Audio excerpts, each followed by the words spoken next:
வணக்கம். நான் உங்கள் ஜோதிடாசான் வஜ்ரம் அருள்ராம். நடந்தால் அதிரும் ராஜநடை, நாற்புறம் தொடரும் உனது படை. போர்க்களத்தில் நீ துணையாவாய், பூவைக்கு ஏற்ற கனியாவாய். காலத்தை வென்றவன் நீ, காவியமானவன் நீ. இந்த பாடல் வரிகளுக்கு ஏற்றவாறு போர்க்களத்தில் துணையாக நிற்பது மட்டுமல்ல, போர்க்களம் புகுந்து அதில் யுக்தியை மேற்கொண்டு வெற்றியை நிலைநாட்டக்கூடிய அவிட்டம் நட்சத்திரத்தில் பிறந்த உறவுகளே, இயற்கையிலேயே உங்களுக்கு வெற்றியும் போட்டி குணமும் தைரியமும் துணிச்சலும் பிறவியிலேயே உங்களுக்கு இருக்க வேண்டிய நட்சத்திரத்தில்தான் நீங்கள் பிறந்திருக்கிறீர்கள். இந்த அவிட்ட நட்சத்திரத்தில் பிறந்த உங்களின் சிறப்புகளை மிக அழகாக இந்த பதிவில் நாம் சொல்லியிருக்கிறோம். அதை பார்ப்பதற்கு முன் புதிதாக நமது சேனலை பார்த்து கொண்டிருக்கும் உறவுகளே, நீங்கள் உங்களுடைய நண்பர், அக்கம் பக்கத்தில் உள்ளவர்கள், உறவுகள், சொந்தங்கள் இவர்களிடத்தில் நமது சேனலை எடுத்துச் சொல்லி சப்ஸ்கிரைப் செய்ய சொல்லுங்கள். காரணம், நாம் ஸ்ரீ ஜெயகௌரி ஜோதிடாலயம் என்னும் நிறுவனம் ஒன்றை நடத்தி கொண்டு வருகிறோம். அந்த நிறுவனத்தின் மூலமாக இல்லாதவருக்கும் இயலாதவர்களுக்கும் ஏழை எளியவர்களுக்கும் நம்மால் முடிந்த சிறு சிறு உதவிகளை செய்து கொண்டு வருகிறோம். அது மட்டுமில்லாமல் ஆலய பணிகளிலும் ஈடுபட்டு வருகிறோம். ஹோமம், வேள்வி இவைகளும் நடத்தி கொண்டு வருகிறோம். இதன் மூலமாக கிடைக்கக்கூடிய புண்ணியங்கள் அத்தனையும் கௌரி ஆன்மீக சேனலின் பார்வையாளராக இருக்கக்கூடிய உங்களுக்கும் அது கிடைக்க வேண்டும் என்ற எண்ணத்தில் தான் அவ்வாறு சொல்கிறேன். உறவுகளே, நீங்கள் முதலில் நமது சேனலை சப்ஸ்கிரைப் செய்து கொள்ளுங்கள். அருகில் உள்ள பெல் பட்டனை ப்ரெஸ் பண்ணிக்கோங்க. லைக் பண்ணுங்க, ஷேர் பண்ணுங்க. இப்போ பதிவுக்குள்ளார போகலாம். வாருங்கள் உறவுகளே.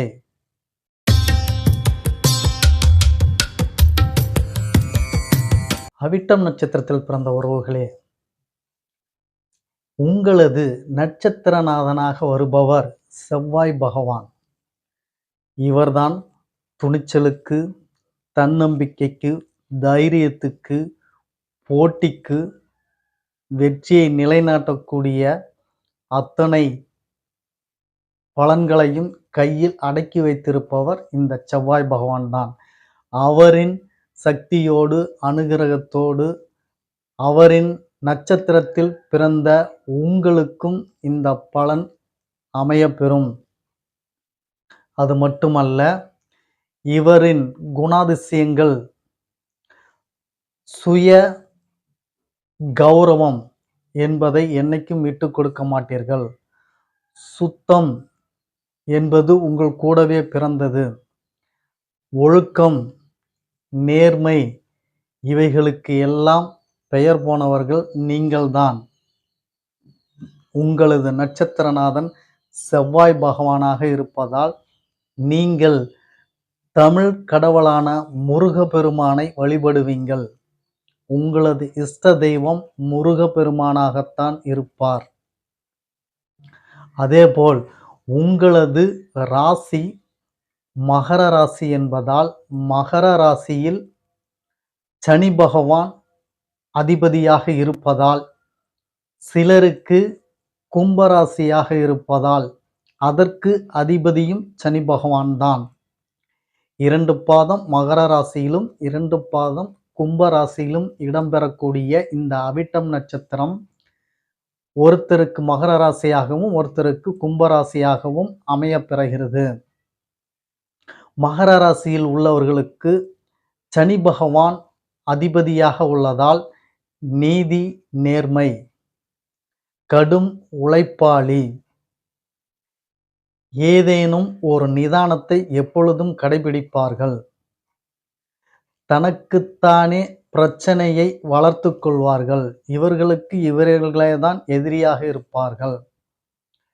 காரணம், சனி பகவானுக்கும் செவ்வாய் பகவானுக்கும் இணையறது, அதாவது அண்டர்ஸ்டாண்டிங் கிடையாது.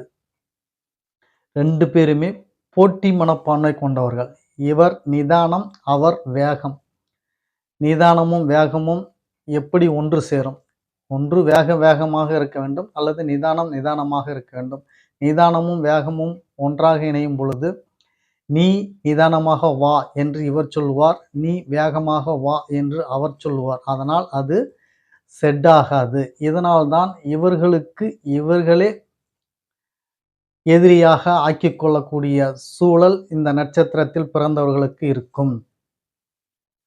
அதேபோல் உங்களது ராசியில் சந்திர பகவானின் நட்சத்திரம் இடம்பெறுவதால், சூரிய பகவான் நட்சத்திரம் இடம்பெறுவதால் அரசு உத்தியோகம், அரசு அனுகூலம் உங்களுக்கு இருக்க வாய்ப்பு உள்ளது. அதேபோல் நல்ல ரசிக்கும் தன்மையும் உங்களுக்கு இருக்கும்.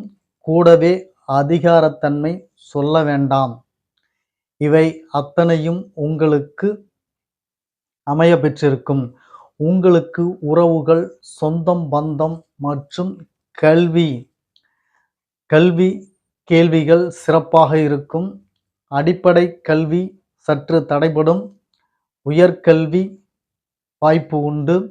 அதேபோல உறவுகள், சொந்த பந்தங்கள் இவைகள் உங்களுக்கு நன்கு இருந்தாலும் அவர்களை நீங்கள் யூஸ் பண்ணிக்கவோ அல்லது அவர்களிடத்தில் நீங்கள் நாடவோ பெரிதும் விரும்ப மாட்டீர்கள். அதேபோல மனைவி நல்ல பண்புடைய மனைவியாக அமைவார்கள். பிள்ளை பேறு உங்களுக்கு சிறப்பாக இருக்கும். 2 3 வாரிசுகள் கிடைக்கப் பெறக்கூடிய அமைப்பு இந்த நட்சத்திரத்தில் பிறந்த உங்களுக்கு உண்டு. அதேபோல் உங்களுக்கு எதிரிகள், நோய் நொடிகள் என்று பார்த்து கொண்டீர்களேயானால் இரத்த அழுத்தம் உங்களுக்கு இருக்கும். இரத்தத்தில் சிலருக்கு கொலஸ்ட்ரால், வைரஸ் கிருமிகள் இவையெல்லாம் இருக்கக்கூடிய அமைப்பு. அதேபோல் மூட்டு வலி, பாதம் வலி, எலும்புகள் தேய்மானம் போன்ற நோய்கள் உங்களுக்கு இருக்கும். கண் சார்ந்த நோய்கள் அல்லது குறைபாடுகள் இருக்கும். இவைகளை தவிர வேற ஏதும் நோய்கள் உங்களுக்கு வாய்ப்பில்லை. அதாவது இந்த நட்சத்திரத்தின் பிரகாரம் உங்களுக்கு லக்னத்தின் அடிப்படையில் அமைவது அது வேறு. இந்த நட்சத்திரத்தில் பிறந்தவர்களுக்கு இது போன்ற வியாதிகள் தான் இருக்கும் என்பது சாஸ்திரம்.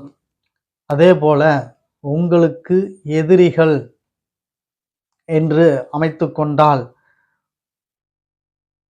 உறவுகளில் மாமன் அல்லது மாமனார் இந்த நிலையில் உள்ளவர்களிடம் நீங்கள் பெரிதும் வைத்துக் கொள்ள வேண்டாம். அவர்களால் உங்களுக்கு இடையூறோ அல்லது பாதிப்போ இருக்கக்கூடும். அதேபோல் வியாபாரிகள், தரகர்கள் இவர்களிடத்திலும் நீங்கள் கவனமாக இருக்க வேண்டும். இவர்கள் உங்களை ஏமாற்றுவார்கள். உங்களுக்கு அவர்கள் துரோகியாகவும் எதிரியாகவும் தோன்றும். இது போன்ற அமைப்பு கொண்ட நட்சத்திரத்தில் பிறந்த நீங்கள் தொழில், உத்தியோகம் எப்படி இருக்கும் என்று கேட்டீர்களானால், நான் ஏற்கனவே சொன்னது போல உங்களுக்கு சந்திரனின், சூரியனின் ஆதிக்கம் இருக்கப் பெறுவதால் பெரும்பான்மையோர் நீங்கள் அரசு உத்தியோகத்தில் இருக்கலாம். சீருடை பணி, இராணுவம், போலீஸ், சிலர் அதிகப்படியான கேட்டகரியில், அதாவது ரா பிரிவு, உளவுத்துறை இது போன்ற அமைப்புகளிலும் இருப்பதற்குண்டான வாய்ப்புகள் அதிகம் இந்த நட்சத்திரத்தில் பிறந்த உங்களுக்கு. மேலும் நீங்கள் எல்லா விதமான மகிழ்ச்சியும் இன்பமும் பெற்று வாழ்க்கையை சிறப்பாக வாழக்கூடிய அமைப்பு பெற்ற நட்சத்திரத்தில் பிறந்த நீங்கள், உங்களுக்கு இந்த நாளில் இந்த பலனை உரைத்ததில் நான் மகிழ்ச்சி பெறுகிறேன். உங்களுக்கும் இது திருப்தியாக இருந்திருக்கும் என்ற நம்பிக்கையில் மீண்டும் அடுத்த பதிவில், அதாவது சதயம் நட்சத்திரத்தை பற்றி பார்க்க போகிறோம். சதய நட்சத்திரக்கார உறவுகளே, நீங்கள் தயாராக இருங்கள் உங்களது பலாபலனை தெரிந்து கொள்ள.